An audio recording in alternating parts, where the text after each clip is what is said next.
ನಮಸ್ಕಾರ. ಜಿನಿ ನ್ಯೂಸ್ ವೀಕ್ಷಕರಿಗೆ ಸ್ವಾಗತ.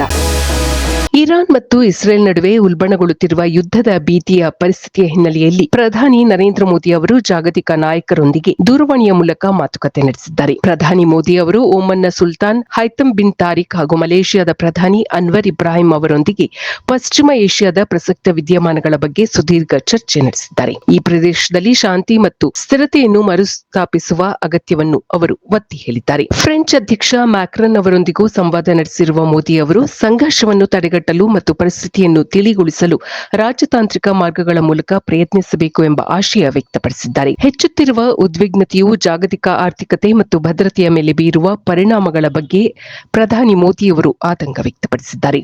ಇಸ್ರೇಲ್ ಮತ್ತು ಇರಾನ್ ನಡುವಿನ ಬಿಕ್ಕಟ್ಟು ಶಮನಗೊಳಿಸಲು ಭಾರತವು ಸಕ್ರಿಯವಾಗಿ ಪಾಲ್ಗೊಂಡಿದೆ ಎಂದು ಅವರು ಮಾಹಿತಿ ನೀಡಿದರು. ಈ ಮಾತುಕತೆಯ ವೇಳೆ ದ್ವಿಪಕ್ಷೀಯ ಸಂಬಂಧಗಳನ್ನು ಬಲಪಡಿಸುವ ಮತ್ತು ಆಯಾ ದೇಶಗಳ ನಡುವಿನ ಸಹಕಾರವನ್ನು ಹೆಚ್ಚಿಸುವ ಬಗ್ಗೆಯೂ ಚರ್ಚೆ ನಡೆಸಲಾಯಿತು ಎಂದು ವರದಿಯಾಗಿದೆ. ಈ ದಿನದ ನಿರಂತರ ಸುದ್ದಿಗಳಿಗಾಗಿ ವೀಕ್ಷಿಸುತ್ತಿರಿ ಜಿನಿ ನ್ಯೂಸ್. ನಮಸ್ಕಾರ.